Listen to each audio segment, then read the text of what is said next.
대량 도마데 남랭게 상황로랴 공감 사회기 首先 잠시만요. 要问候大家，大家好， 남랭게 상생인데 大家都听得到吗？ 好了。好，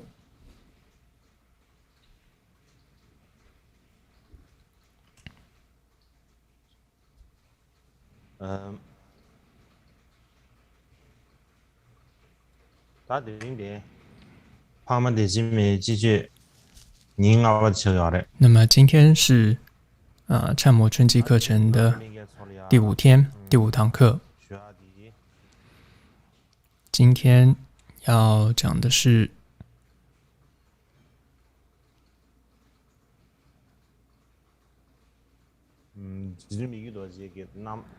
法王米觉多杰妙行解脱传当中的第13个颂文，他的侍者桑杰巴珠那么所写的注解当中的科判，也就是投影，这里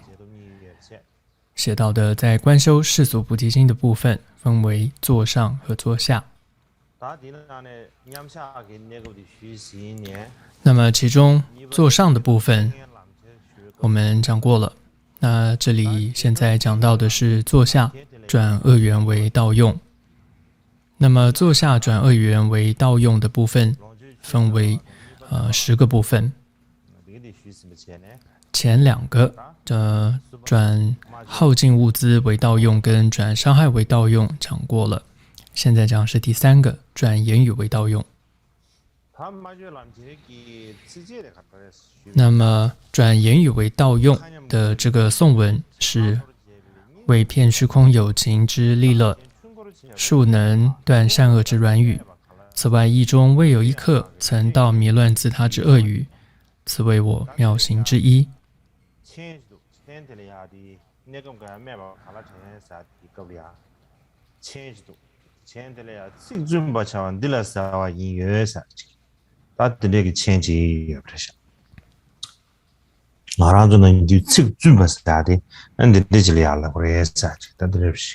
那这里有一段小字，它是写说我们平常说这个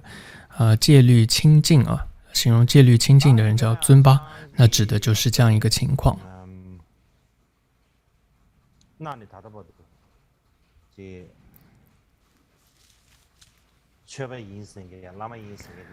那么现在从过去到现在，很多我们说所谓的修行人或者说上师，那么他们最主要的责任就是指导他人，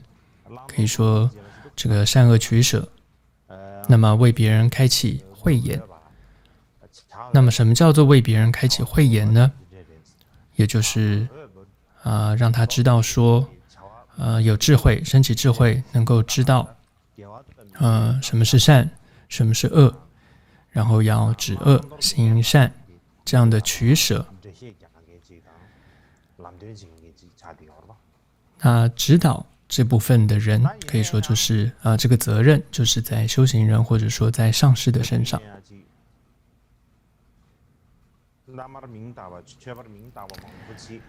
但是呢，很多时候我们却在这些拥有所谓的上师或修行者名号这些人的身上，我们发现他们的思想和身语的行为，就身口意3门上，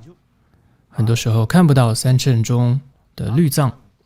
也不是在实践经藏，和论藏更是大相矛盾。换句话说，就是他们的身口意，他们的言行思想其实都跟3藏是相违背的。那么这些人他们很矫揉造作，他们会将自己包装成一个很有道德的人，但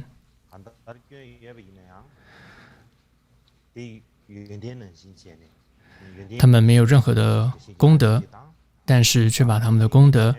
讲，他们没有任何功德，但却把这些功德讲成是他们是有的等等。所以总之，他们的目的无非就是要遮掩自己的这些过失跟罪过而已。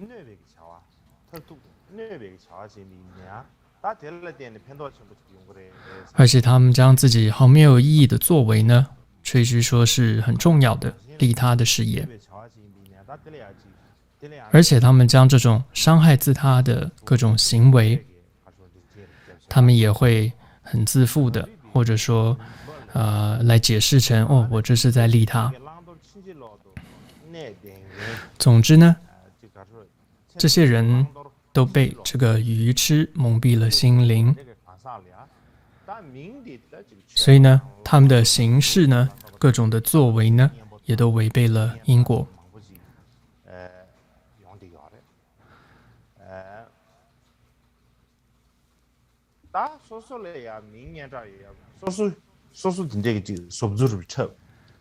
所以他们自己是这样子的虚伪、矫揉造作。然而同时，当他们知道有一些其他的人，像上师也好，弟子也好，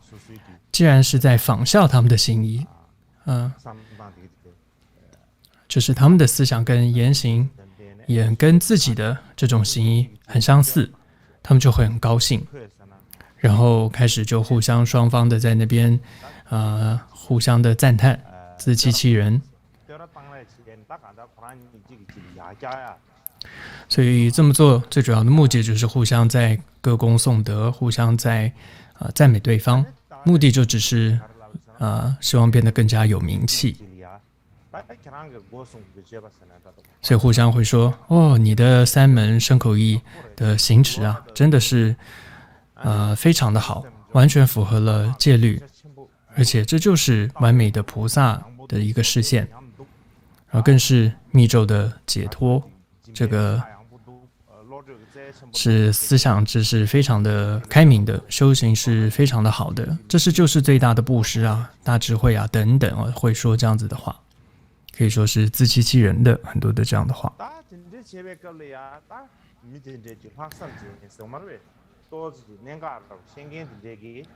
这时候有一些比较脑子清楚的他们就会说你们这样做是不对的，你们这样的这些做法并不符合佛法。但这时候他们就会对那些人说，对那些提醒他们的人说不对，不是的，佛陀经典当中说的都是不了义的，都是一些暂时变通的说法。所以总之呢，他们就按照自己的意思来解释这个经典当中，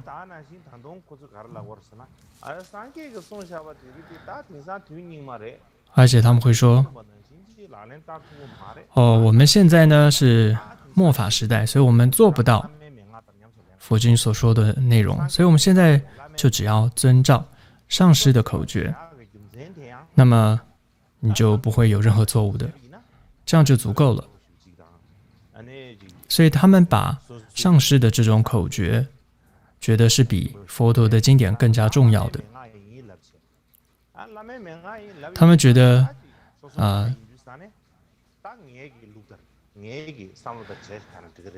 换句话说，他们在说就是只要按照我这个上师所说的这个口诀去做的话就足够了，你们别想太多。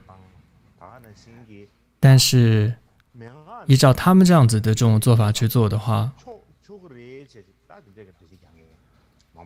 是将这种弟子有信心弟子确实是带入了这种错误的道路上。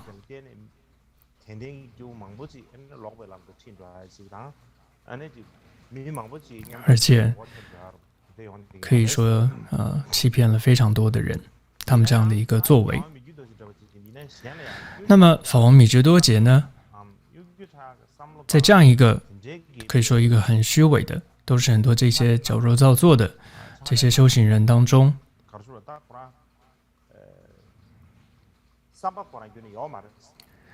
他呢是可以说是非常光明磊落的，他无论在思想行为上他都很真实、很恳切，他没有任何的一丝的虚伪。他知道呢，这种错误的佛法开示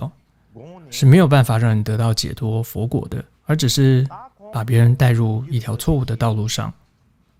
所以呢，他认为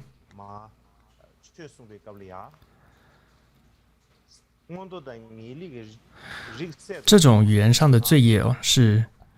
没有比这种更错误的这种罪业了，就是错误的开示佛法。所以呢，他会因材施教，他对于何事修学人天善果或者就近佛果的这些不同的需求根器的弟子，他知道引经据典的这种教育方式能够帮助他们得到领悟，所以他会依照了佛经当中怎么说的，佛经当中的这些语言去循循善诱。但是如果说有一些弟子透过佛经的这些或者论点中的一些语言去指引，但是他们还是没有办法领悟的话，他对于这些人他会怎么做呢？有的时候他就会有时候会说一些可以说笑话。那其实目的只是透过这些一些轻松的一些笑话，帮助他们，鼓励他们对佛法有理解。或者有的时候他会指出这个问题，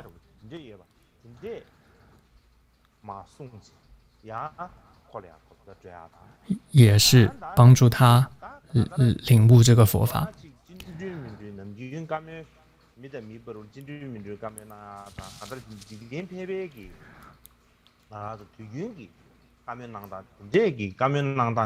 或者有时候就是在日常生活中的一些对话，就是一些很普通的这种大白话的方式来跟他沟通，跟这个弟子沟通，透过这样的方式也来帮助他领悟佛法。所以总之，法王对于这样子不同根器的所有的弟子，他都是一心希望他们能够得到真正这种利益。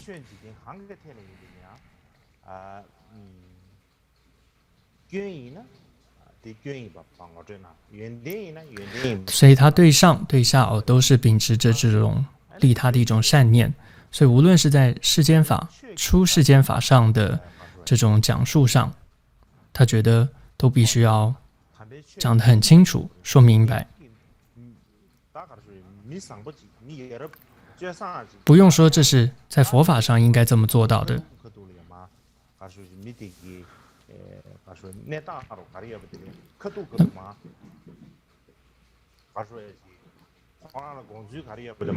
那么在出世间法上来说也是这个样子的，都必须要很清楚的讲明白。就是说在世间法的这种做人上那也是必须要说得很清楚的。呀，他的那些呢간단한 미규도지 고랑기 다 간다르지 마 크거도 제제。 总之呢，在米智多杰他的这种教学方式是非常的直接的，会指出这个人的问题等等。所以不只是佛法修行上，而且在这个人他世间法能够成为一个好人做人上，因为他都能够很直接的说出这个人的问题，给予他直接的这样一种指导，或者说一种指引，所以时常会让这些弟子有一种开窍的感觉。原来我的问题在这里，然后这是我的错误，他知道之后他就懂得要怎么改进等等。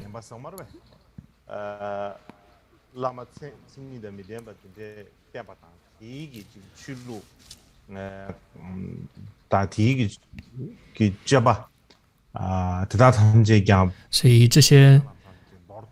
些弟子呢，他们也会真的就开始彻底断除恶行，开始行善。同时呢，他们这时候也能够把这种恶知识就是这种邪说、邪知、邪见、邪说呢，他们也能够分辨清楚之后，就把他们弃如敝屣一般的这个丢弃。然后他能够清楚的分辨修行人和世俗人的差别在哪里，所以他们就能够知道自己修行有没有走错路，关键在哪里等等。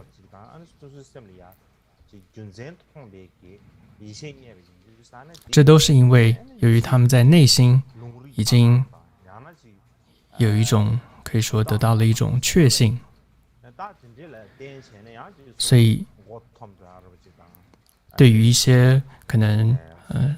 有些人会对他示现一些可能相似的神通啊，或者说相似的一些征兆啊，给他看的时候，他就能够把持住自己，不被那些东西所吸引，而能够分辨出那些是不对的，而不跟随。所以那些恶知识的这种他们的邪知邪见，或者说成就的各种的征兆等等，也无法再欺骗得了这个弟子。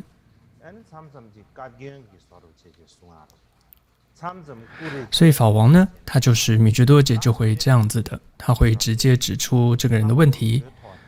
有的时候会是借助，比如说他在说别人的问题，他没有直接说这个人，他可以说在告诫别人，或者用一些诙谐的方式来帮助这个弟子，都是目的就是帮他看清自己的问题在哪里。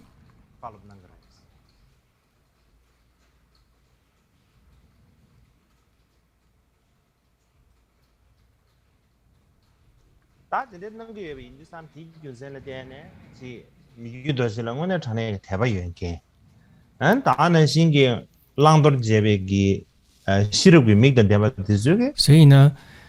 由于米觉多杰这样的一个教学方式，所以那些具备信心的人，还有是有智慧的人，他们都会发自内心的觉得，这个法王米觉多杰真的是非常非常有悲心的这样的一位大师，他非常的关切弟子，具备大悲的这样一位上师，而且他也很有智慧，所以他能够很清楚的跟这个弟子而且以直接的方式帮助这个弟子分辨这个善恶取舍。所以这些人就说他真的是跟萨迦班智达一样的殊胜。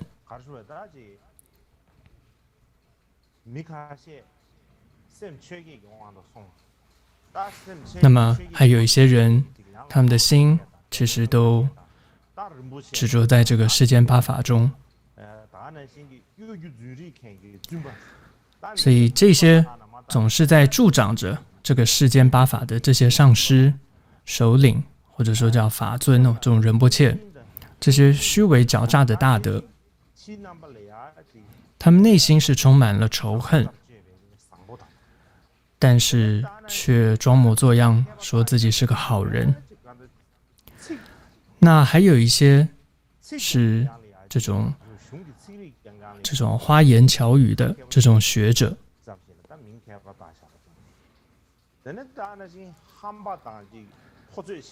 还有呢是这种叫傲慢的好事的这种得道者，还有一些呢是这种可以说是无耻而且很任性的这种君子，就是外在看起来是个君子，但其实是非常无耻跟任性。再来还有一些人说是遁世者，但其实呢他其实只是一个软弱无能的人。所以对于这种软弱无能的遁世者，总之这些人呢其实根本没有对轮回升起出离的心，只是徒有虚名而已。这些人他们都会说这是噶玛巴真是喜欢说教训别人，他的话真多啊，但全部都是这种藐视、污蔑他人的话。而且呢，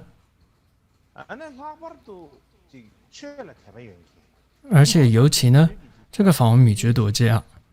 他是特别喜欢呵斥那些对他具备信心的弟子。为什么这么说呢？因为你看他对于达香、达波香嘎、达波香巴嘎觉、萨迦格鲁宁玛觉语等等啊，总之各个宗派的他们的这个传承也好，他们的这些教派当中的修行人也好，他总是说一些各种的不实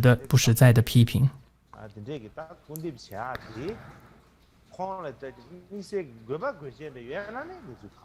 当然，如果他说这些话背后的是带有不同的目的吧，这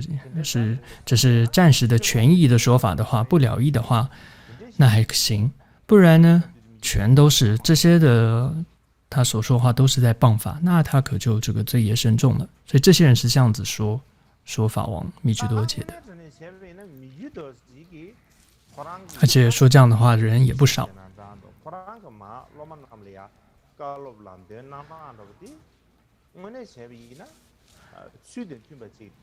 但事实上，法王密居多杰他的说话的方式，他的教育的方式呢，是符合佛法的。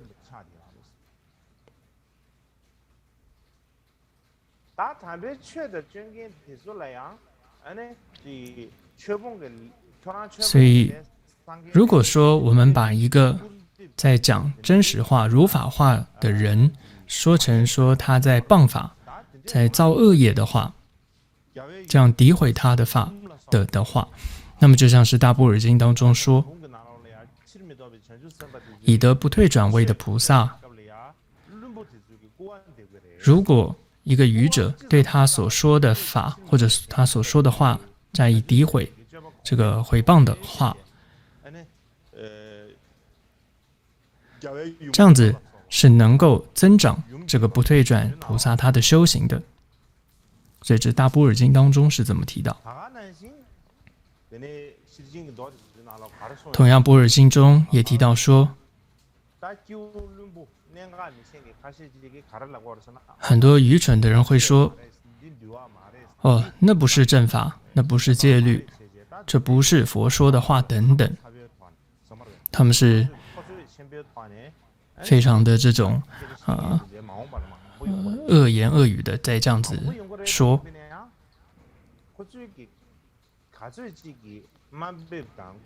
但是他们的这些再多的批评，只会让一个菩萨因此而变得更为的精进，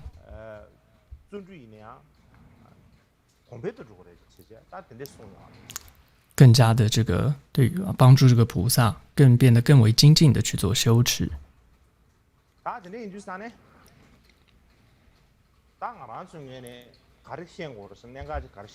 所以在这里就是我们要注意的是什么，就是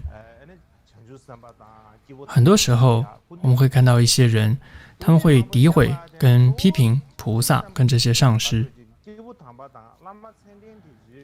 这是具德的上师。那主要是因为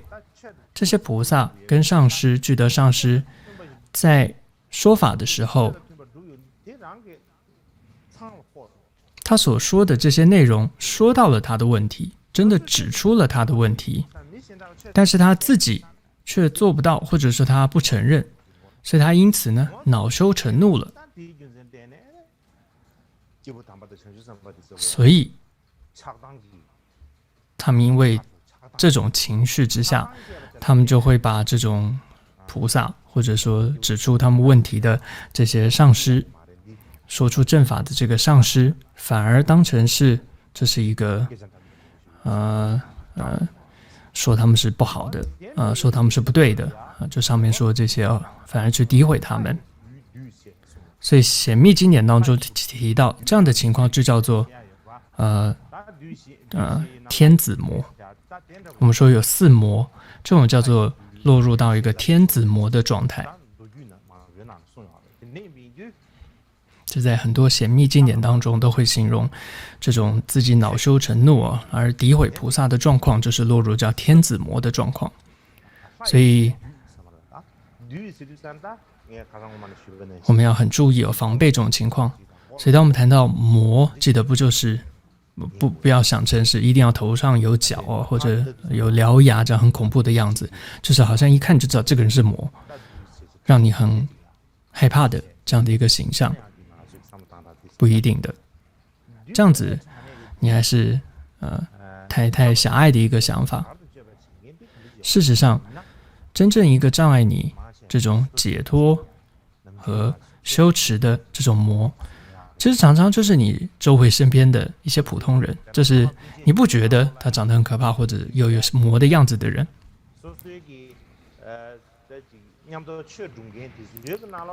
甚至可能是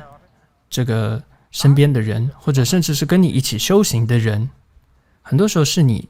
可能信任的人，或者你喜欢的人，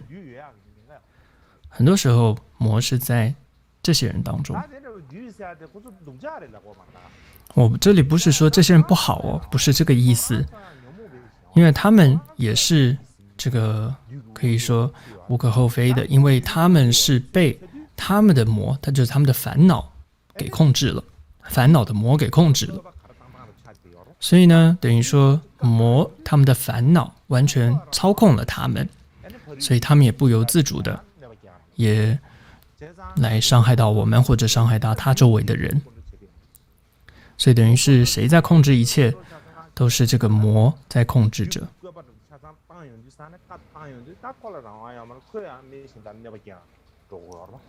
所以他都只能听命从事然后魔怎么说他就怎么做。所以总之这样的一个情况我们要特别的注意的。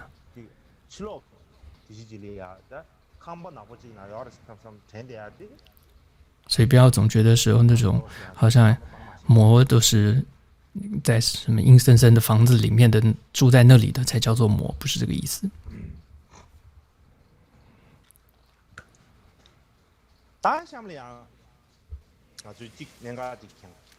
那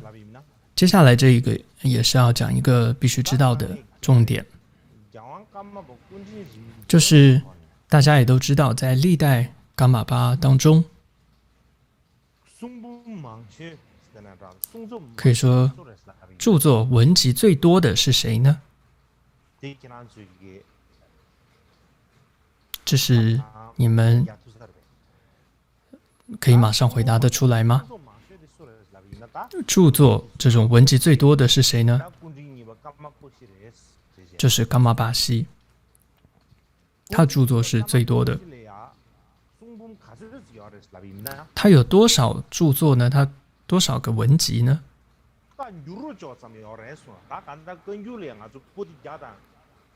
可以说是和甘珠尔藏经一样多。甘珠尔有多少函呢？多少卷呢？有102，有103部不同的说法卷。总之呢，一种说法是噶玛巴西的著作，它的文集就和甘珠尔藏经一样的多。和这是当然我们现在这是在过去文献当中是怎么记载说它有这么多的文献文集，当然我们现在看不到这么多了。实际上以前有一个总管罗珠塔庆他以前在楚布寺的时候，他就是管理这个图书馆的，他就跟我说过，当然文革之后这个图书馆被毁了，以前这个图书馆楚布寺的图书馆里面说是噶玛巴西的这个文集呢，它可以是从整个这个墙从下面一直到上面呢，全部放的都是，到顶上都是噶玛巴西的文集。但现在剩下的实际上还存留下来大概只有十几部吧。那么排第二名的是谁呢？著作最多的那就是密居多杰了，他是排在了噶玛巴西之后。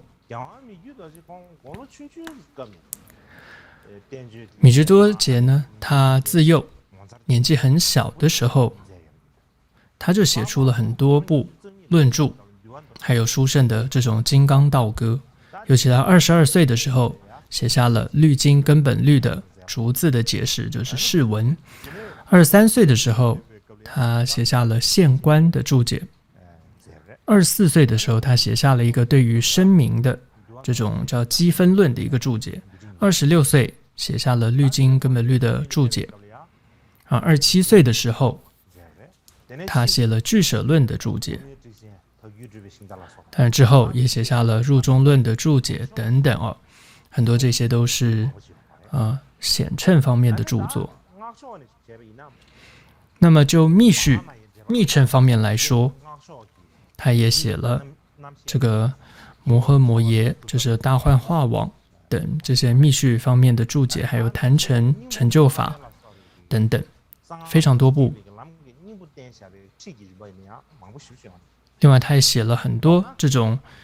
有金刚乘相关的这些要义，这些等等密续相关的典籍，大概总之有20多卷，很大部头的他的著作文集。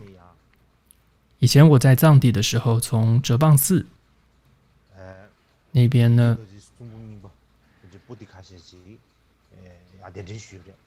就请到了一些米居多杰的这些著作。哇，那个经函是非常非常的大的，甚至一个人都很难抬得起来。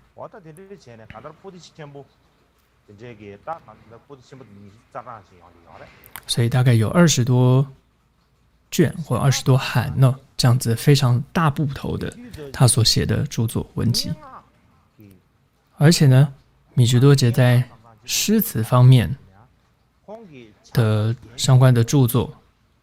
也很丰富。那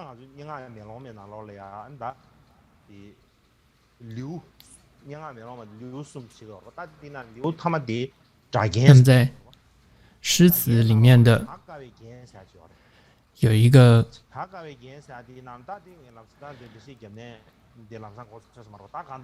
那这里我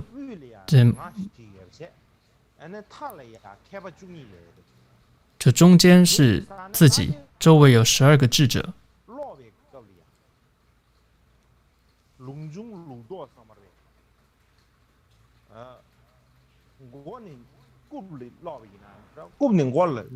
就是有这样的诗词哦，就是说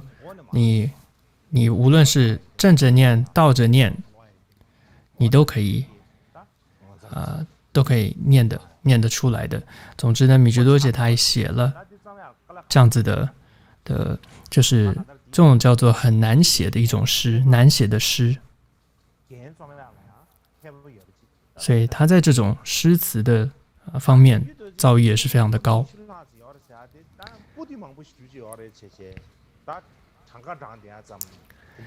然而呢，他的著作不就是数量很多，而且内容也是非常广泛。那么尤其是很多时候以前的一些大师呢，或者一些这些写作的方式，就是过去古人祖师怎么说，他们就大概是抄下来，再自己做一些解释而已。但是呢，米居多杰他不是这样的，他的著作你看不出他是仿照前人的说法的，他可以说都是自己真正深入研究之后，他自己得出的一些结论。尤其是对于中观般若、戒律还有俱舍的这一些注释书而且在这些经论的释词问题的解释、总义各方面来讲他的著作的文字不仅是文字非常的精炼，内容也非常的深奥，有他思想上的这种个人特色，思想上也是非常具备个人特色的。所以他的著作不只是受到冈藏噶举的重视，更是整个噶举传承的可以说瑰宝。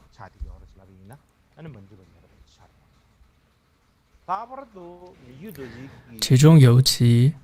他的著作当中，戒律和俱舍这两部的这个译书，就是注释书，也是在格鲁派当中啊，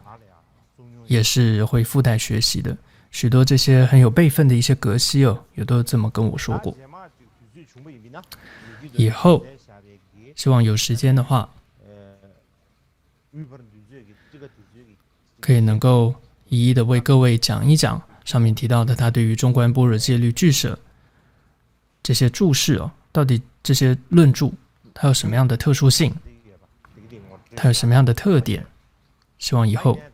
可以跟各位讲一下。但今天主要我想要介绍一部法王著作当中篇幅最小的篇幅比较小的一部。那我想这里先休息一下，开始的时候之后开始的时候再开始讲。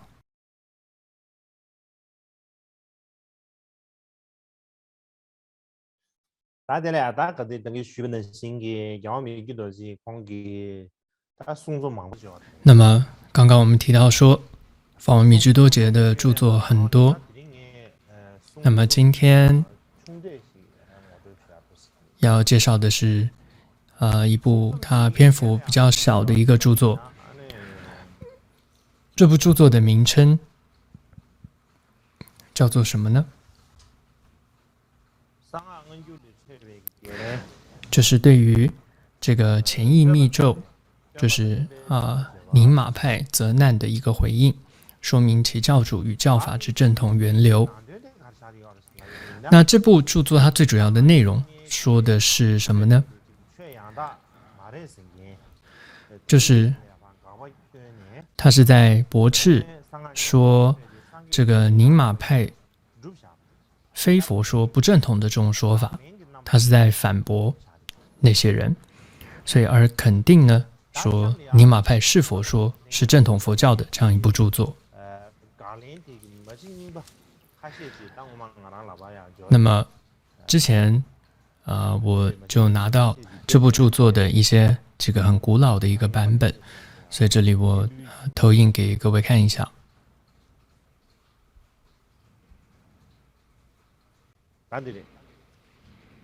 就是这个，这里有两个古本，上面的这一个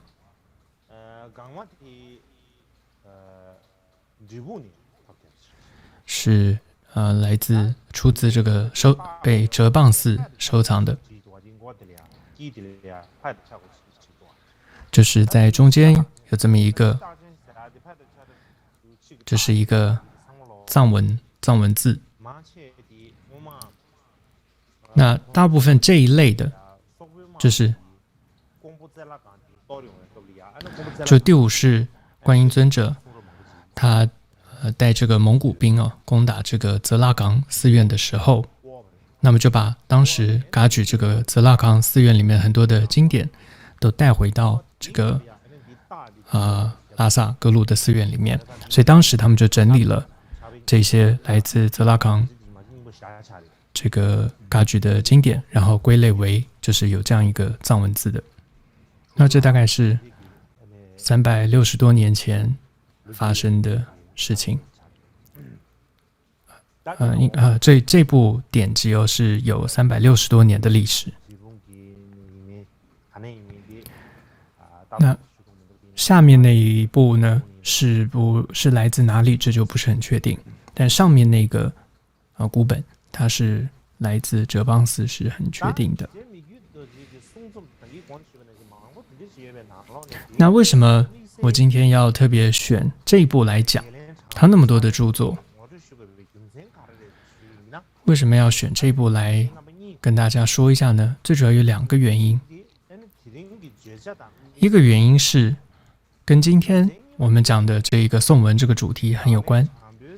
再来第二个就是这部著作，它叫做这样的一个驳斥文反回应责难的一篇文章，叫正直种子那么这部著作，它对于后世呢的弟子们产生了很大的一个影响，所以这是为什么选这部来讲。不然如果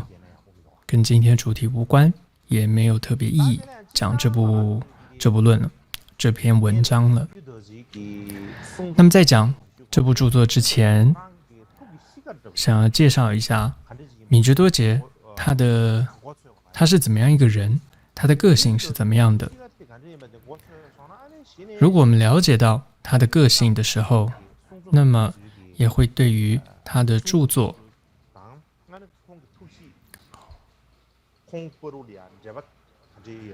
和他的关联性和他的个性是息息相关的，我们就会有一个认识。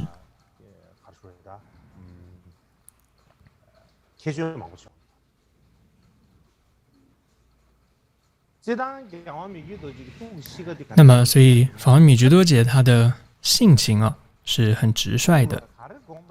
向来是这个直言不讳的，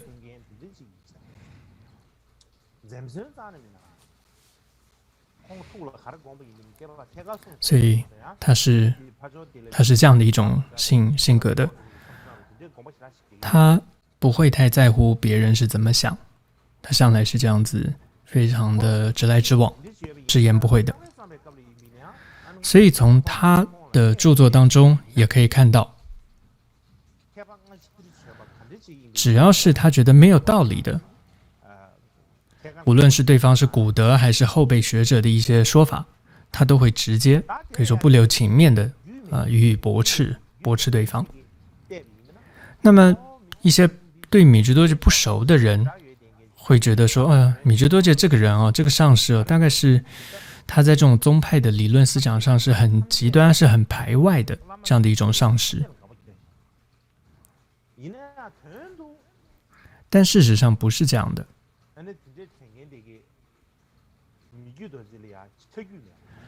会有这样的认为的人，其实是因为他对米芝多杰不熟，他的认识还不够深刻，所以会产生这样的一个误会。举个例子来说，其实米芝多杰呢，他的重点总是在符不符合这个他的一个思想逻辑。只要是不符合这个逻辑思想，不符合道理的，不管是自宗还是他宗，他都会这个驳斥跟批评的。但只有一个人例外，就是他的根本上师桑杰年巴，他所说的他从来不会做任何的批评评论。但凡其他所有的上师，或比如说他的经师噶玛钦列巴，还有杜莫扎西维斯，都是他的老师，他也对于他们有评论的。这两位可是他的经师哦。但是只要发现他们的思想，他们的所说的道理，如果跟佛经里面的道理是相违背的或者不符合的，他也会不留情面的这个予以批评。甚至呢，他对于当时噶举著名的上师，像第四世像巴巴却吉扎巴，还有他的总经教师郭义师许努贝，他也是有一些评论跟批评的。甚至还有很喜欢噶玛巴的，就是还有跟前一世噶玛巴却扎加措第七世特别有交情的一位大师，叫做班钦释迦乔丹。米芝多杰也对他有很多的批评，所以不认识他的人之前说，他是一个非常可以说思想很极端、很执着自宗，然后很排外的这样的一个人。如果真的是那样的话，他是不会这样子做的。所以换句话说，从他的这样子的作为看来，他不是那样的一个非常执着自宗或者很极端思想的一个排外的上师，不是的。重点是，只要他觉得有道理的，只要对方说的有理，他也一定会非常欢迎就加在他的著作当中，而且要加以引用。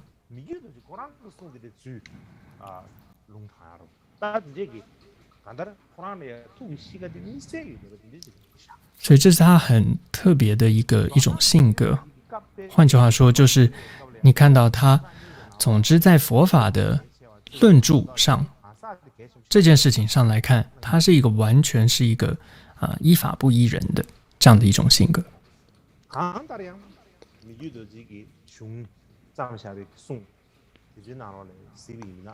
所以你去看米觉多杰的著作，他对于萨迦班智达、宗喀巴大师很多，你可以说当时藏传佛教的各个教派这些大德，他都对他们有所批评评论，但最主要他的评论都是在思想上的，就是很多大师虽然都是著名的学者，很有知识，但是他们也会有一些思想上不同的一些差异，所以他总是他的评论是针对在他们的思想上，而不是他喜欢不喜欢这个人，不是的。怎么知道他是这样子的呢？依法不依人的呢？最主要是他有一个著作叫做《赞叹雪域藏地的这个各种论点的5种殊胜文》，那里面有浦东边谦普敦，还有多波巴大师，还有宗喀巴大师。他在这部论著当中，对于刚刚上述这几位大师等等是赞叹的。所以他对于这些大师们，有的时候他是有批评的，但也不是就一昧的就批评他，不是的。所以你可以看到之前有说对于宗喀巴大师或者南萨迦班智达等等这些他有批评，但这都是思想上。但是在他另外一部著作当中，他又对他们是有赞叹的。还有在他的一个道歌集当中，你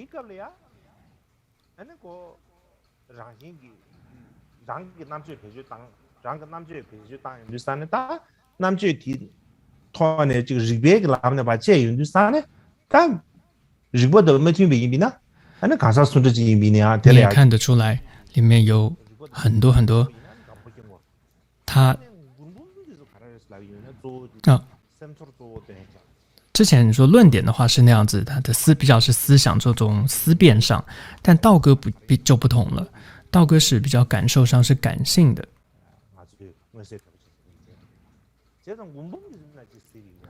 但是看到米觉多杰的道歌当中，你也可以看到他比较感性的这一面，他的这个性格，可以看到他对于这些祖师们他的这种信仰，他的这样的一种欢喜，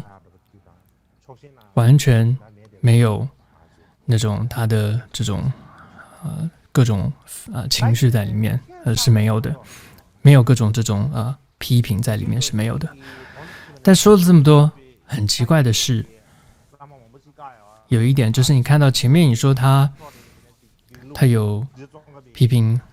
萨迦班智达，他还有对于宗喀巴大师中观的一些思想做了很多的批评，但是你很少听到有人说米觉多杰他是否定萨迦派或否定格鲁派的，但反而最常听到的是米觉多杰他不承认宁玛派，或者他是否定宁玛派这样的一个说法。为什么大家会这样讲呢？最主要就是跟我这里要讲的他的这部著作有关联的。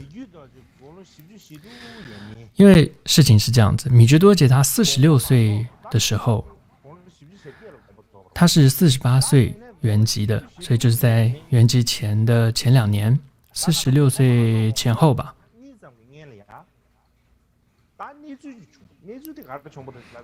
就发生了一个事件，就是有一篇文章，据说是由米觉多杰所写的，然后这篇文章是强烈批判宁玛派的一个文章，开始在卫藏地区就传开了。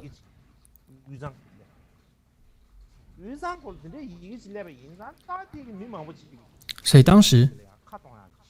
就造成了很多人的不满和非议，因为大家都说，米吉多杰怎么会在这样子批判尼玛派，否定尼玛派，所以很多人就开始对他有非议。但是究竟的真相是什么？米吉多杰是不是真的有这样子批评否定尼玛派？如果是，他为什么要这么做？如果不是，他没有这样子写这篇文章，那这篇文章又是怎么来的？怎么会他没写，但是上面却作者是他的名字呢？所以到底这是怎么样一回事？那么首先我们就要看一下，就是这个叫正直种子哦，这是米吉多杰这部著作，他在开头就有一段文字，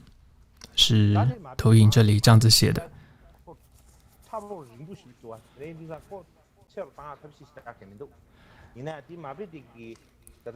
那个母本因为总之像素的关系，总之我把它有标起来，画红线，就是整个经典论点最开始的头几段，米吉多杰是怎么说的呢？他说呢，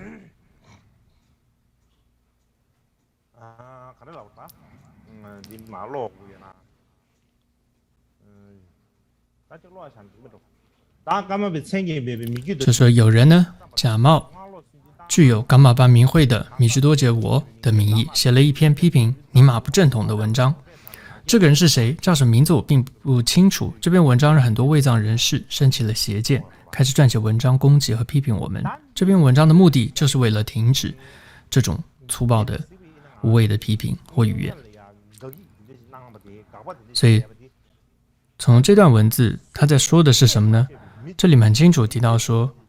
到底那一篇批评宁玛的文章是谁写的并不清楚，他只是有某人假冒了米吉多杰的名义而写的，所以根本就不是他写的。所以开头你可以看到米吉多杰他就说得很清楚，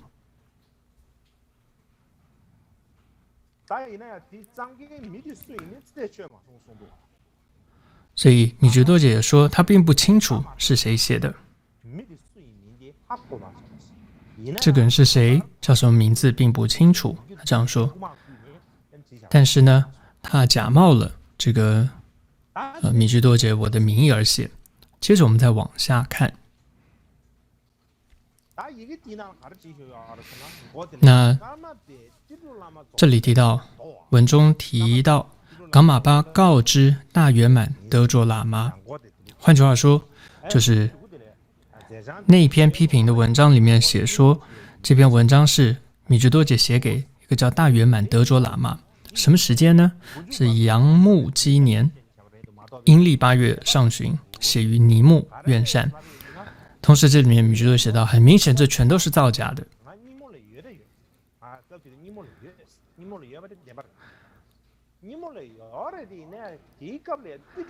当时他说今年呢，的确我是在尼木，但是呢这里面说我写信给这样一个大圆满喇嘛叫做德卓，但是根本没有这样的一个人，然后又说我写给他的，那么这是一个很大的谎言。所以在他论著里面，米吉多杰就自己写了，有写出来这样一段。所以这里有提到一个时间，说是杨木基年的阴历8月。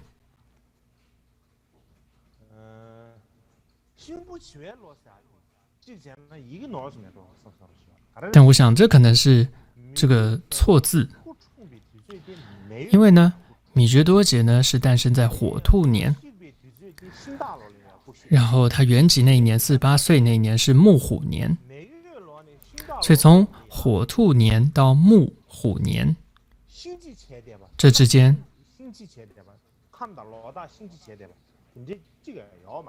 是根本不会遇到这个木鸡年的，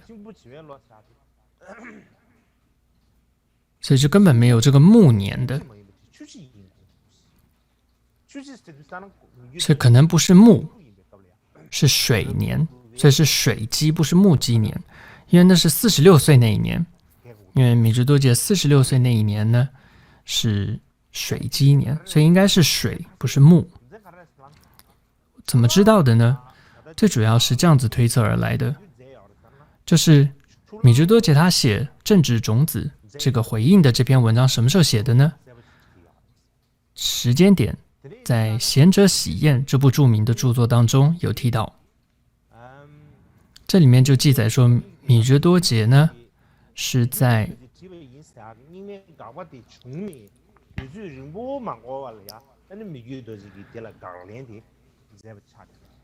就是在那篇批评尼玛文章出现不久之后写成的，所以可以回推那一篇那个批判尼玛的文章著作时间就应该是水鸡年，就是当时46岁那一年。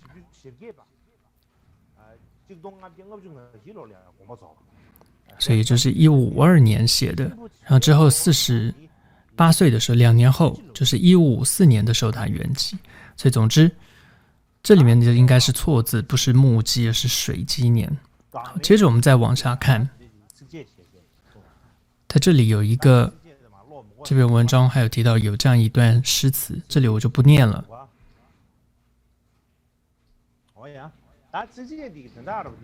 那主要这一段的大意是说什么呢？就是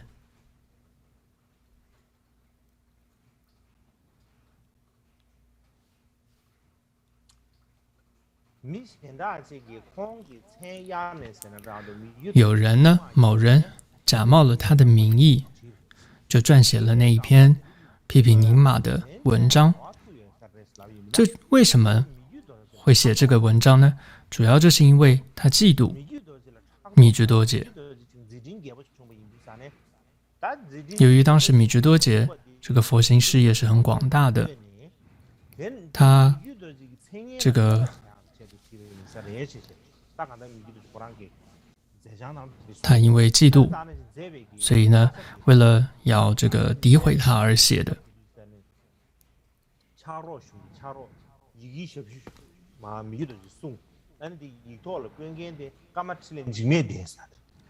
然后有一个伽马钦勒吉梅德，说是记录了这一篇批评文章的那个人，这里面有写下来。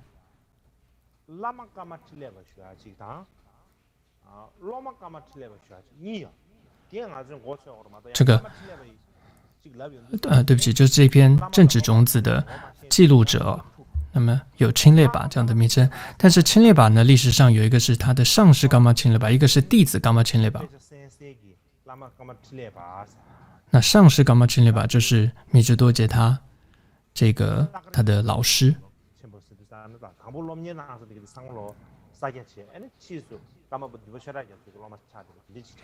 那这位伽马钦列巴本来是萨迦派的，后来他跟随了第7世伽马巴却扎嘉措成为弟子。再来一个钦列巴是弟子伽马钦列巴，而且不止一个，有2个。米支多杰有2个叫做伽马钦列巴的弟子。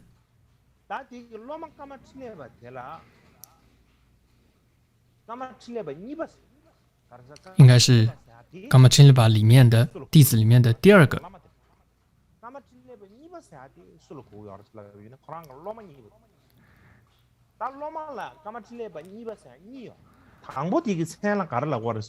那么他的2个弟子叫伽马钦列巴里面的第1个叫做索纳姆丁金，他是呢是楚布寺的，这个可以说是住持。另外一个伽马钦列巴的弟子叫做吉梅佩贝德，但大部分都叫他叫贝康义师。尤其呢，他是这个诗词特别的好。米支多杰也曾经这样子赞叹过他这个弟子，就是贝康义师。而且他对于密乘这个如何成为一个金刚阿舍离哦，他是非常的熟悉的、娴熟的。所以这个悲康义师，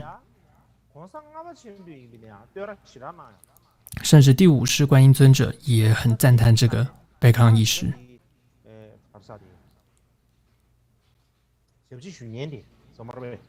所以可以说是米珠多杰的侍者，所以这是他记录下来的这部著作，就是这个叫《政治种子》，是由他记录下来的。好，这是介绍一下他这个人是谁。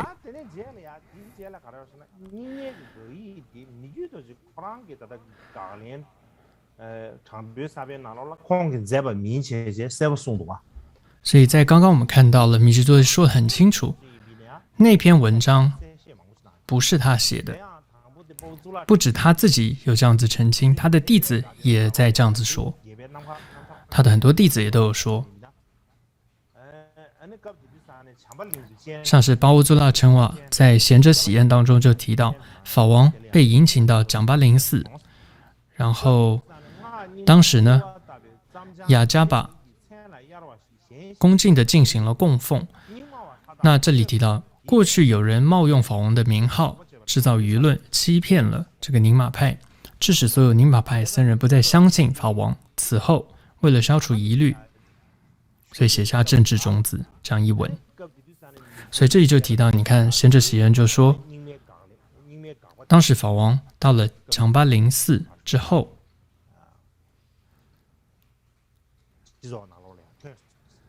然后那时候就出现了有人假冒法王的名义，写了这样的一篇批评尼玛的这个著作。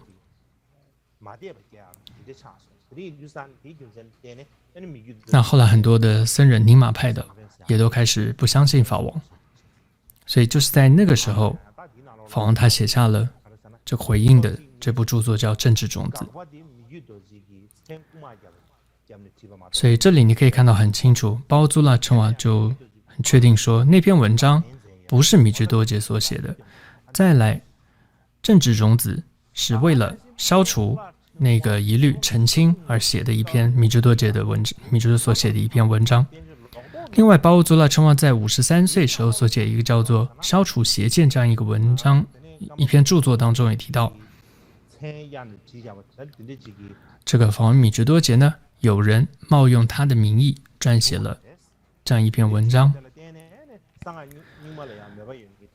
那这个扰乱了所有这个宁玛派僧人的这个心绪哦，让他们对法王失去了信心。所以因此法王就写下了这个殊胜的一篇很长的文章，或者一篇著作叫做《政治种子》这样子。所以可以看到包租拉陈瓦他的在贤者喜宴，还有他的著作叫《消除邪见》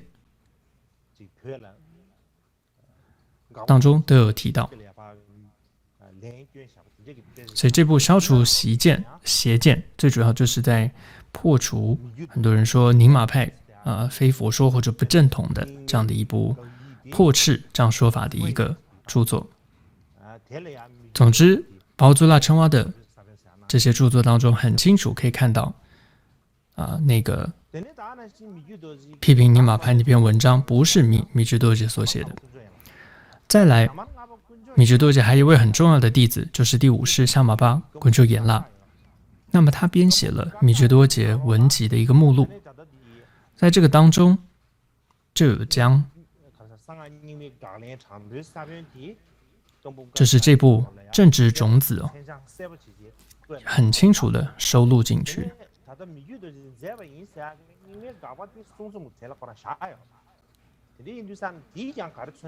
而且那一篇说是米居多杰所写的批评尼玛的文章没有收录进去，所以这样就很清楚，从这个目录当中很清楚知道那篇文章不是米居多杰所写，不然就会被收录进去。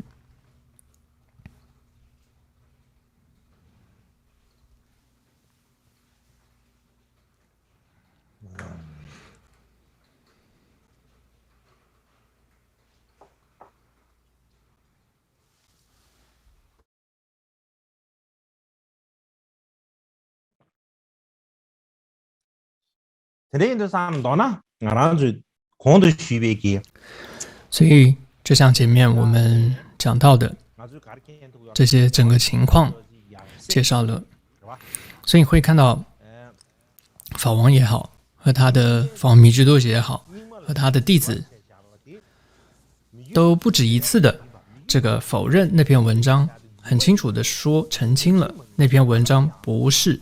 这个米居多杰所写的。而且这一部这个贤者喜宴这样一部著名的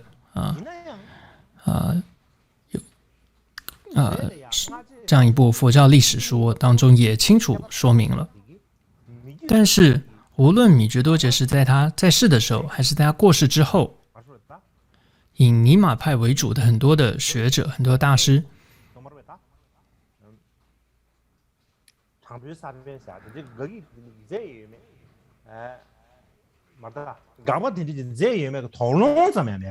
他们完全没有怀疑过，这些尼玛派的为主这些学者完全都没有怀疑过那个尼玛派批评那篇文章是不是米觉多杰写的。他们总之就是看到上面是米觉多杰名字之后，他们就相信了是他写的，然后用各种的这种文词就大力的批判，有时候是透过比较柔和的语句，有时候用很强硬的这些词语作为批判。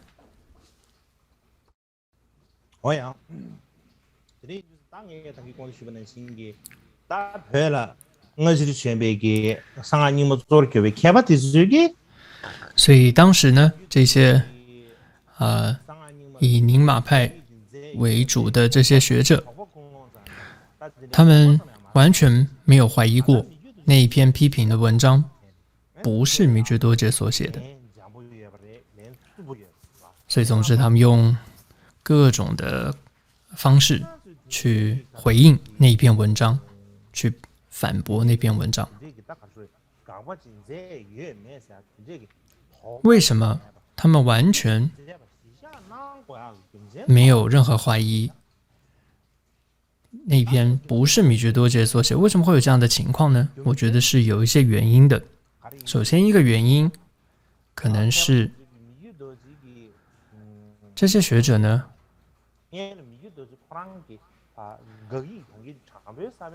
就是说他们可能不知道，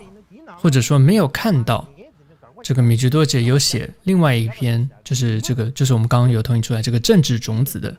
这部著作，去回应那个尼玛派假冒他名字所写的那个文章。所以这些人首先可能没有看到米觉多杰所写的这篇回应的著作《政治种子》。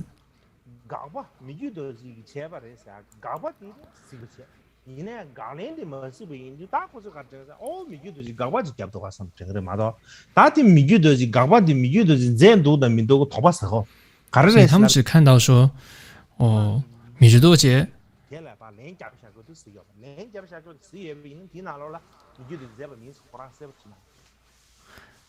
就他们只看到了，就是说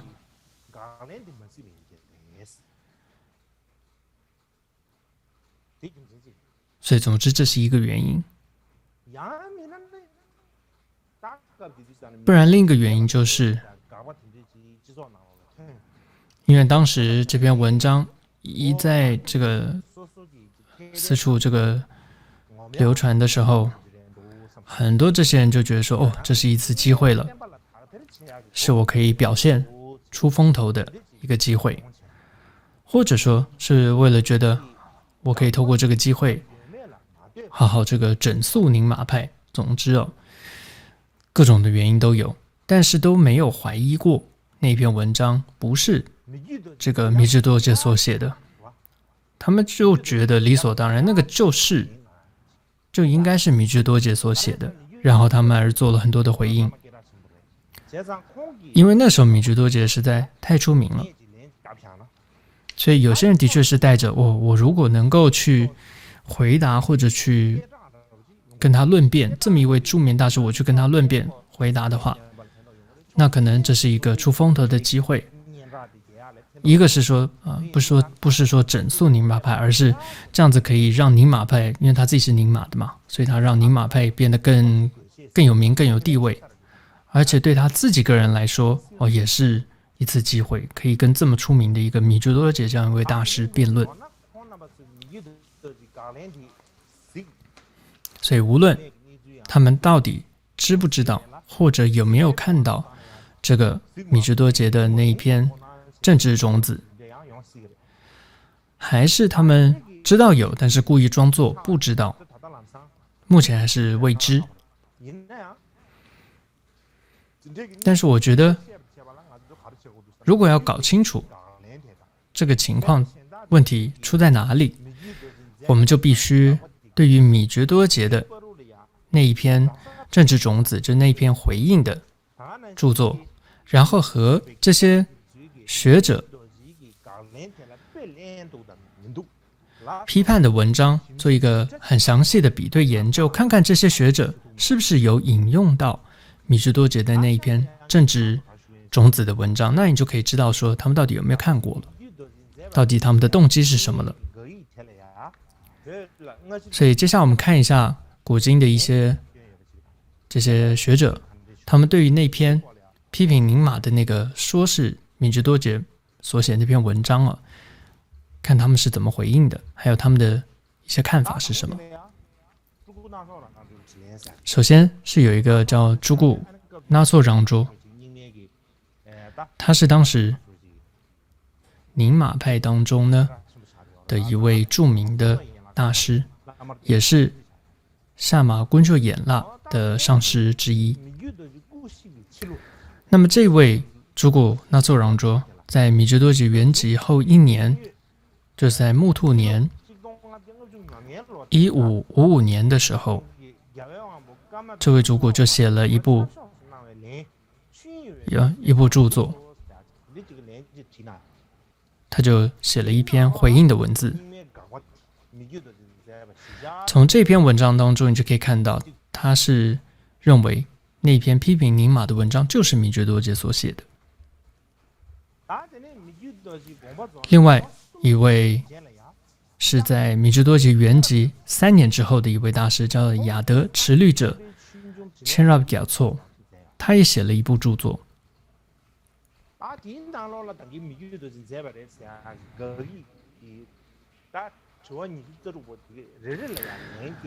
他呢，对于那篇说是米居多杰所写的批评宁玛的那篇文字，那篇文中有提出26个问题，他在这一篇他的著作当中一一的去做回应。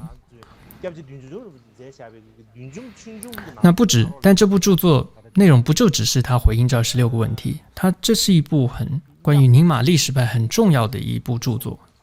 所以甚至之后护主敦珠仁波切所写的宁玛派的教史或者源流当中也有引用到这部著作。再来另外一个就是古若扎西撰写的叫做古扎教派源流当中也有提到说，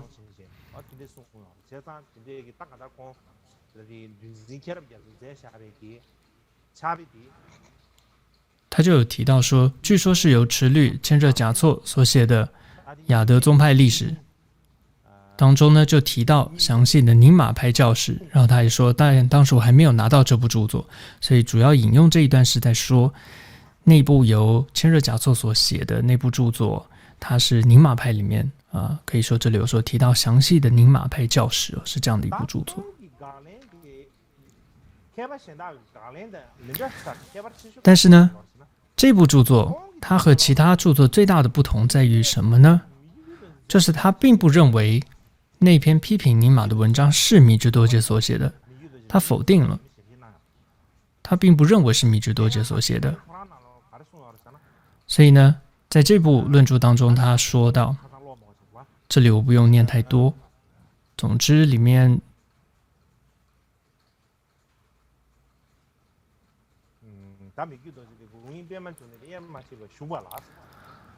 呢，他觉得米居多杰他的心意和良师是无二无别的，但是有一些动机不纯正的人写了一篇批评了这样子宁玛噶举，尤其宁玛教派的这样一篇的文字，然后这里呢，还利用了假造有一个德卓大圆满的这样一个喇嘛，然后里面内容是质疑宁玛的序典啊、羞耻和物品等等。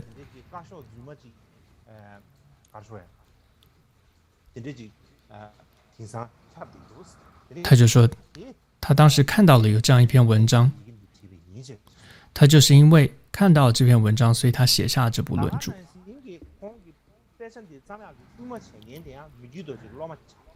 事实上呢，他写下这部著作，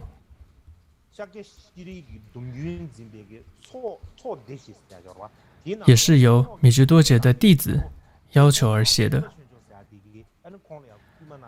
那这个弟子是谁呢？就是错给敦港巴的一位堪布，叫做班钦阿沃贡嘎缺咒，他所请的。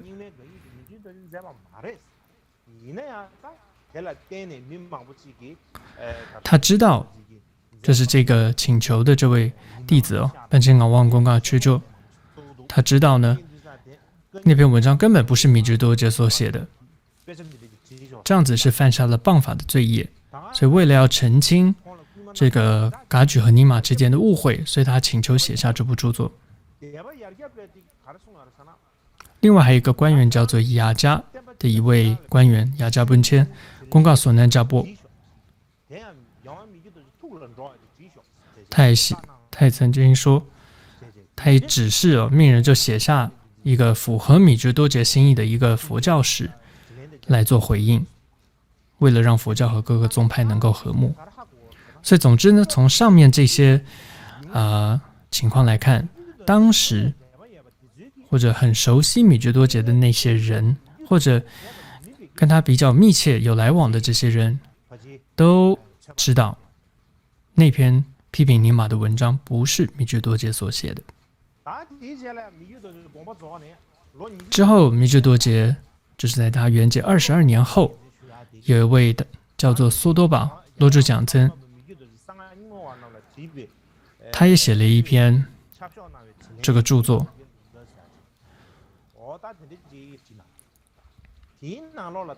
那这篇文章，这个著作，它也很完整的，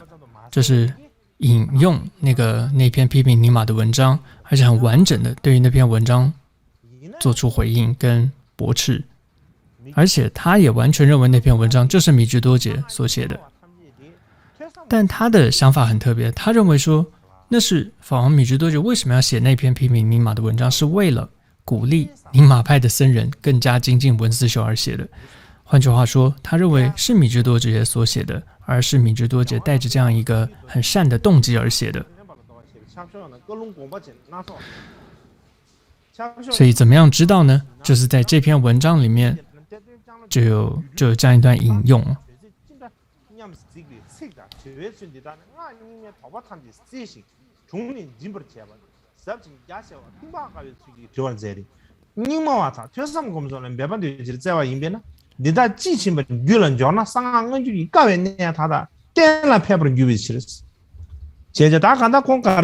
以总之，他就认为这个罗珠讲僧就说，那篇批评尼玛的文章其实是米芝多杰带着善意而写的，希望能够鼓励尼玛派更精进的文思修。换句话说，如果尼玛派的僧人如果能够对于那篇文章做出回应的话，他们就能够变得更有知识，变得更好，而让这个尼玛派更好。就是他有这样的一段文字。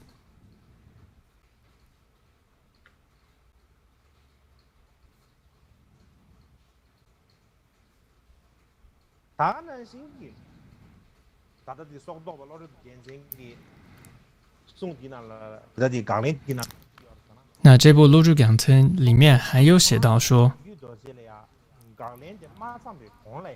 在他写下这部评论之前，他还看过有另外3部针对那个批评尼玛派的那篇文章做出的一个评论，但是呢，那3部评论他觉得，就是罗珠讲僧觉得，其实他们不懂米芝多杰真正想法是什么，反而那3部论著评论当中充满的都是这个没有毫无意义的这种批评米芝多杰的这些文字，还有这些嘲讽的文字。所以总之呢，这个罗珠养森他所写的这一部论著当中，你完全看不到他对于米芝多杰的这种个人的攻击或者嘲讽了，因为他觉得米芝多杰是出于善意而写了那篇文章的，这是他的论著的一个特点，这位大师的一个特别的看法。再来17世纪初期，那么第50观音尊者他写的一个擦谦洛塞贾措的一个传，在里面这是第50观音尊者怎么写的呢？他说，这里我不照着念，他就意思就是说，米芝多杰呢，有时呢说尼玛派不正统而批评他，但有的时候呢，又在噶谦大营呢，有制定要修莲师初识法会，所以这是尼玛派的。然后还有他在见到只供苏巴仁波切的时候，他把那些普巴密乘等的这些法器放在自己的头上说，米芝多杰曾经这样说，希望自己也能成为那样。总之可以看到米芝多杰是对尼玛又是有信心的，但有时候又批评他。另外米芝多杰在给这个当时这个帕竹政权的一个藏王叫做牛东孔嘛的一封信当中，他就说在乌鲁这个北方有一个名为江洛坚的一个伏藏师，他是魔的化身。所以总之呢，他有写到说还有一篇批评尼玛的文章，这是写给喇嘛德卓的，这那篇批评尼玛的文章。然后接着结语就是这个米芝多杰呢，他有一点不太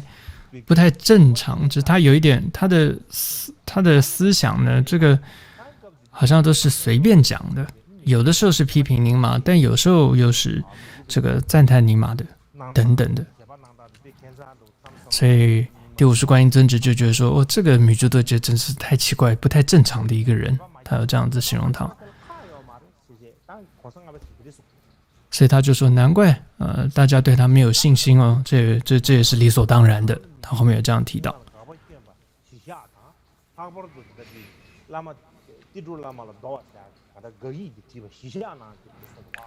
所以你可以看到第50观音尊者也认为说那篇批评尼玛的文章就是米芝多杰所写的。再来第50观音尊者他的在一部听法笔记，这是很重要的著名的一个笔记中也提到，片之噶玛巴让炯多杰所写的叫阿底外序的教言颂，你会感觉到呢，他好像是回忆起自己曾经是噶王秋央所写的，所以写的特别好等等啊。那么这一段是在说什么呢？就是说他首先是赞叹了第3世噶玛巴让炯多杰，他写了一个噶玛宁提的一个这个注解，一个颂文，就是阿底外序噶玛宁提的。观音尊者就说，你会看到那篇颂文的时候，的那篇著作，你会感觉到米芝多杰好像是回忆起了自己曾经是噶王秋央的转世，他曾经是噶王秋央的在那样的状态之下而写的，所以呢写的特别的好。噶王秋央就是莲师25弟子之一哦，就说噶玛巴是曾经是那个噶王秋央嘛，所以就写的特别好。但接着观音尊者他就说了，但不像这个米芝多杰哦，说他是噶玛巴的转世，但怎么他的作风呢是完全是不一样的，就跟让炯多杰是不一样的。所以总之呢，这里可以看得出来，他对于米芝多杰批评这个宁玛派这样的作为，他是不认同的，甚至是感到反感的。另外还有就是18世纪，刚刚是说了17世纪嘛，观音尊者的文章，再来18世纪土观却给尼玛的土观宗派，这个明镜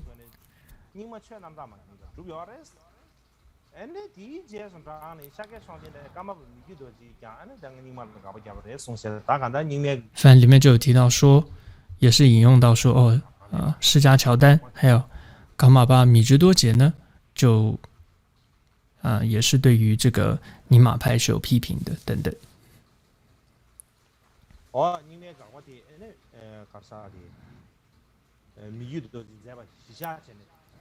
换句话说，他也是认为说那一篇那个批评尼玛的文章呢，就是米支多杰所写的。接着18世纪之后的19世纪当中，就刚刚说到这个叫古鲁扎西，刚刚有提到说他就是古扎佛教源流。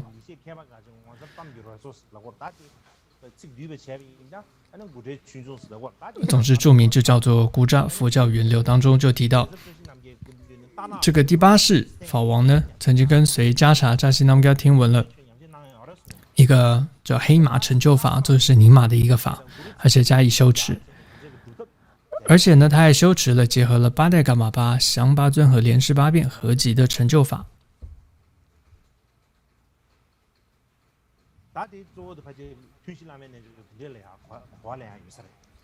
总之呢，这我们从四座上师相应法里面大概可以了解到一些这段话在说的意思。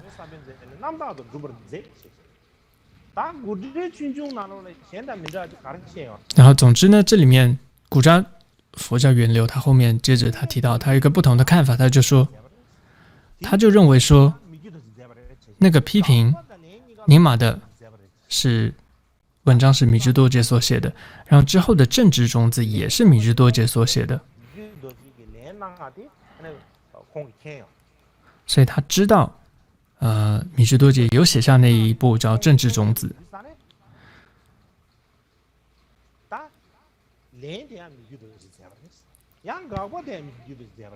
所以他是认为说这2个文章都是米支多杰所写的。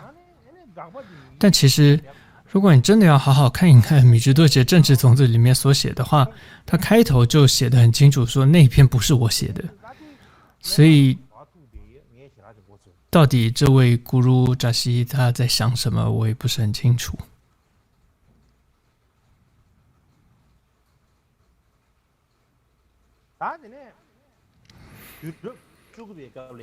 接着是19世纪的有一位大圆满的堪布叫做 Pema Benza， 然后在他的一部著作当中也有提到，因为无知疑惑而问噶玛巴米支多杰，就是说噶玛巴米支多杰就是在一个疑惑的无知的情况之下而写了那样子的一个文章。但之后还说米支多杰的这个回复呢是依据了经句和道理的而写的等等，所以他认为是说那个总之回复的文章是梭多巴所写的，这是他又是这位堪布不同的一个看法。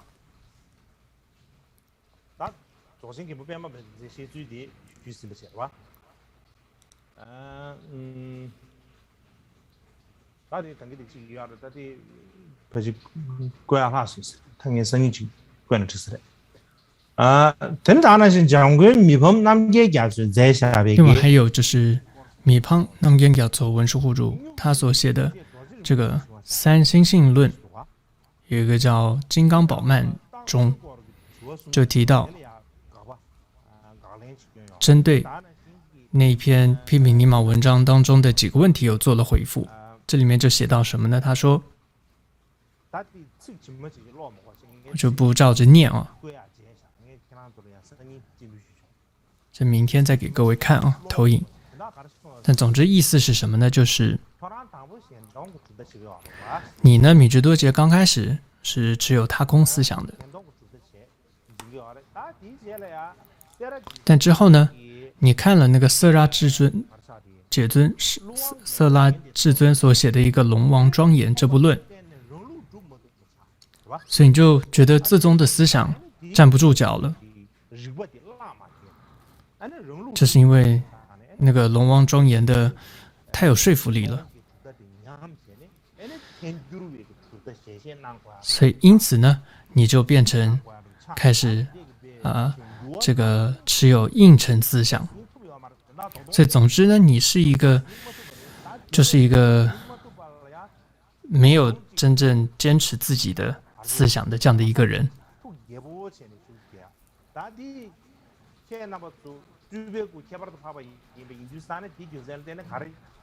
然后呢，反正你是书圣的专师主骨嘛，你想怎么做我也管不了。但总之呢，你也真是奇怪，你就是这样的一个无法坚持自己思想的这样的一个人。所以这一段话你大概说的是谁呢？因为他没有直接，米方人们在这里没有直接提到是在说谁，没有提到法王密支多杰的名字，但是应该是在讲的第8世法王密支多杰。他在可以有一点嘲讽跟指责的就是法王密支多杰。总之呢，第3世噶玛巴让珠努杰和第7世噶玛巴却迦嘉措，他们主要持有的是他空的思想。然后法王密支多杰呢，他主要持有的是自空和应承的思想，而且在密支多杰的著作当中，偶尔也会看到他对于宁玛的一些质疑的这种文字，尤其在那一篇就是可以说专门刻意批评宁玛的那篇假冒他的名义所写文章出现之后，他就一直遭受到攻击和诋毁，是有来自宁玛派的攻击，甚至呢噶举派当中也造成了一些批评，说密支多杰呢这个不再这个承认噶举过去祖师的思想等等。那么在密支多杰的文集当中有一篇对贾哲瓦的一个问答录中，当时呢贾敦就问密支多杰说，在公布一个伏藏师桑杰林巴塑造的一个愤怒莲师像有这么一尊像，据说呢是被你就是密支多杰您给破坏的，而且还是你指使人那么去破坏的，是这样子的吗？他就问密支多杰。密支多杰的回答是什么呢？就是伏藏师桑杰林巴塑造的那个愤怒莲师像呢，它本身其实就有裂痕了，它本来就损毁了。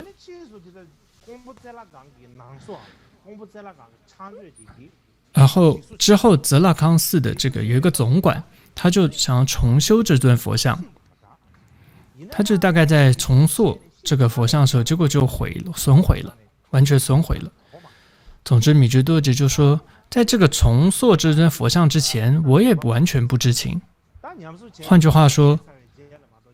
就是整个这个事件都发生完了，他那个总管也没有跟他讲他会修这尊佛像等等所以他说之后他才知道这件事情，所以根本也不可能是他指使的。所以你可以看到当时别说是思想上大家批评密支多杰思想，甚至连还会说你是不是把宁玛莲师的像给破坏了，连这种都要去诋毁他。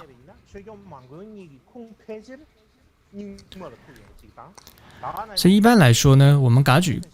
噶玛冈仓法教很多都是大部分是依据这根本是依据噶举派，但是像护法黑袍金刚修妹的出处是宁玛，还有这个骑士护法行中护法也是源自宁玛。所以在密支多杰批评跟博士宁玛派那样的说法传开之后，冈仓内部一些比较没有知识的，一些比较脑子不清楚的，就开始说我们的很多这些法呢，我们本来以为是自己祖传的噶举的法，其实都是宁玛的法。他就觉得这些法是不干净的，因为他们觉得米支多杰有批评尼玛，所以他们也只觉得这些法是不干净的，就舍弃。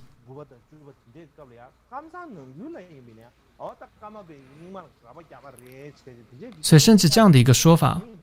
到了很后代，就是巴康义师的转世噶玛显片汪波那个时候，大概是第9、第10世的时候，这样的说法还是在冈仓当中是流传着的，就说噶玛巴是反宁玛派的。所以如果自己教派的人都没搞清楚的话，那其他教派的人要误会米支多杰，那也是情有可原的。换句话说，噶举派里面自己很多人，他们也觉得噶玛巴反宁玛，所以是噶玛那篇文章是噶玛巴所写，就是噶举自己冈仓自己的人也这么认为，更不用说其他教派的人会搞不清楚，情有可原。那至于米支多杰怎么看待他空思想，他是承认还是不承认，这部分我们之后再讲。但今天至少我们很清楚说到了，批评尼玛的那篇文章啊，不是米支多杰所写的，这些道理和原因大概前面也讲到了。那接着本来想要说一些结语的，但时间的关系呢，我们就留待明天再说了。好，今天就讲到这里。好，我们做歌颂回向。